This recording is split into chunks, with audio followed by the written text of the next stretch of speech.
Hey, what's going on, guys? Today with another video, and in this one I'm going to be going over, is it worth it to buy from influencers that have a small following? So if you're new to dropshipping or you want to start, you don't have much investment capital to start, then you probably don't want to put hundreds of dollars into big influencers to test your products and your ads.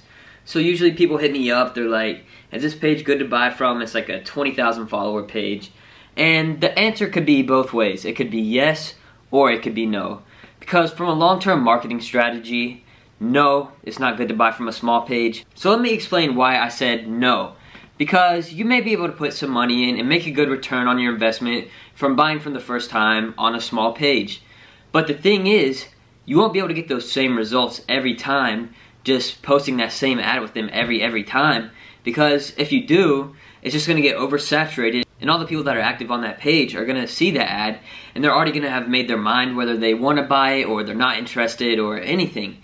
They have made their decision already, they've seen it already, and then they're just going to ignore the ad if they see it so many times. So the thing with a small account is you're not going to be able to withstand that for a long-term marketing strategy and hold that as an influencer that you can buy from often. So with my influencers, I don't buy every day from the same exact one. I try to spread them out a little bit just so I'm not saturating those pages with my own ads.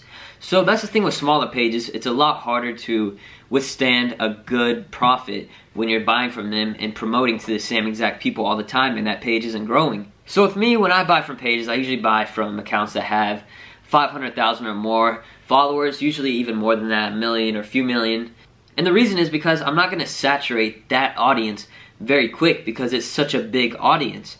And when I post my ad on there every 2 days, then it's not really going to saturate that page and not everybody on that page is going to see that ad when I post it. So actually when I spread out my posts, I'm just going to be reaching more and more of that big audience because I'm going to be posting at different times on different days, and which is when different people are going to be active on that Instagram page. And I mean, some people might see it all the time, each day I post it on that same page, but the chances are that most of them aren't, and I'm going to be targeting a different audience every time. So that's why I go for the bigger pages. But for a long-term marketing strategy, I would aim for more bigger pages where you know you can repost on those same pages and still make a good return on them. Because usually you may not make the best return if you post them 5 times or more. Usually you want to spread them out a little bit and not just post 5 in a day on the same page. Even if it is a huge page, you're not going to make the biggest return if you're just posting a million times on that same page.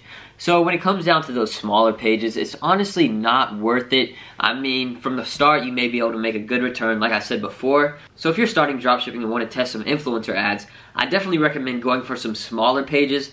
I just don't recommend buying from the same small page more than, I would say, 3 times, just because you'll oversaturate that audience and you'll end up losing money. You may make a big return from the beginning on that page from your first ad, but then the more you post, the lower and lower that profit margin is going to go down. So you want to make sure you at least spread them out. If you're testing different ads, you want to try different ad sets, different influencer pages to see what works best for you. And then once you determine whatever influencer niche that does the best for your brand, you can then scale up to the bigger accounts of that niche and then buy from them. So not every Instagram page is going to sell an ad to you. So you have to contact a lot of them and see which ones reply, which ones don't, and then negotiate with them and see which has the best price so you can make the best return on your investment, because you always want to spend low and make a lot of money on that investment. So to summarize this video, I would say if you're new to dropshipping and want to test with influencers, then I would go for the smaller pages and see what niche of influencers works for you the best and makes you the most money. And then once you make money with those, you can scale up to the bigger pages of that same niche. But if you have a decent amount of startup capital to put into your dropshipping company, then I would spend a couple $100 on an ad on a huge page, or not even that much. It depends on how big of the page is. You can get a 3-hour post for $200 on an 8 million page. It all depends. But I would say if you have a little bit of money, I would test with accounts 500,000 or more followers usually, and then just scale from there.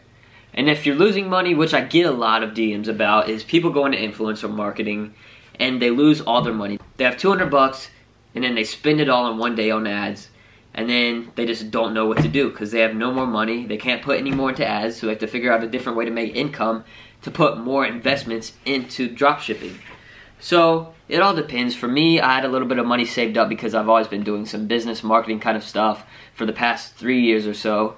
So I started when I was young, and I was lucky to build up a little bit of income in my bank account. So I was able to utilize those funds to advance my marketing for my dropshipping companies. So I wasn't starting from exactly zero, and for some people they have to start at zero, and it's not that easy if you don't have money to put into marketing to see what works, because I definitely lost money from the beginning. It took me a while to figure out what worked and what didn't. So guys, you just got to be focused and figure out what works and what doesn't. Just make sure you're always trying to figure out something and not wasting money. Always negotiate hard with these sellers, and make sure you don't spend that much money. If you're losing money, don't use that same ad. If you buy from an influencer, don't buy from that same influencer. And usually if you're losing money, it's because of your ad, not always the Instagram page that you're using. So make sure your ad content is good. Ask some friends if they saw that, if they would go to your company and check it out. I mean, it's all about recommendation and talking to other people and seeing what they like. It's not about you. You might like the way this ad looks, but a million other people don't. So then that's a million on one. So why would you be posting that ad if only 1 out of a million people is going to click on that ad and buy something from your store? Hope you enjoyed this video. Make sure you guys leave a like, comment, and subscribe. Peace.